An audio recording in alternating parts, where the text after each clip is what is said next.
Hello and welcome to the Ministry Moment. I'm Pastor Brian, and this is Mount Zion United Pentecostal Church, and we want to help you become a better leader. Today, we're going to be talking about the power of boundaries. In Joshua 1 and 4, the Bible tells us that God set a boundary for Israel. It says, from the wilderness and this Lebanon, even to the great river Euphrates, all of the land of the Hittites, and to the great sea, toward the going down of the sun shall be your coast. He told them, this is what is yours. This is where you can go, and this is where you cannot go. God, when He gave this promise, as long as they walked within those boundaries that He set, they was walking in promise. As long as they were within those boundaries, every place that the sole of their feet touched was theirs. And the lesson behind this is that every leader needs to understand that everything that's valuable requires a boundary.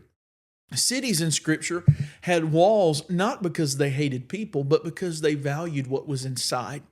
When Nehemiah rebuilt Jerusalem, those walls were built to restore security, identity, and purpose. Without boundaries, we as leaders will suffer. We will burn out. Vision will become diluted. Relationships will become strained. Authority becomes confused, and failure becomes inevitable. You need to have boundaries to protect yourself and to help you accomplish the goals that God called you to.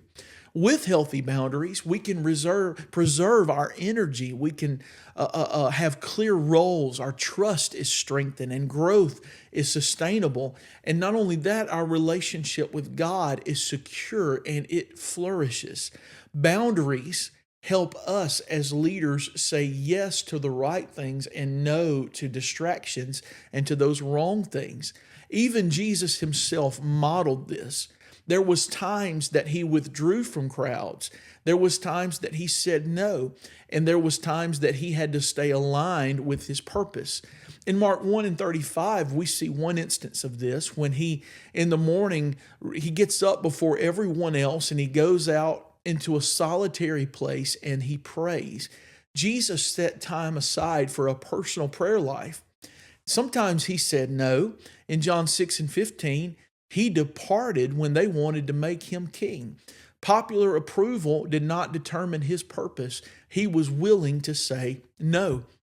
He distinguished roles and responsibilities. In Matthew 16 and 23, He tells Peter, He says, "Get thee behind me, Satan." Peter was corrected when he crossed Jesus's spiritual boundaries. If Jesus Himself, God manifested in the flesh, set boundaries, then we need to set boundaries as well. A leader needs to guard their time. You cannot lead well if everything and everyone has access to you 24/7. You need some time to yourself, and you need time with God. You must guard your values, set boundaries there. Not every opportunity that comes will align with your purpose and will not align with your beliefs. It will not align with your doctrine. It will not align with your lifestyle. You need to guard your responsibilities. Doing everything and trying to do everything weakens your leadership. You need to set some time aside. You need to pace yourself. So strong leadership isn't proven by how much you allow, it's proven by how much you protect. When boundaries are healthy, your leadership will last and you can make a difference. We don't want to just be a leader. We want to be a great leader. We want to impact people. We want to make a difference in God's kingdom. So lead like what you're doing matters. Lead like you're serving God and do everything that you do with excellence. Thank you for joining the Ministry Moment.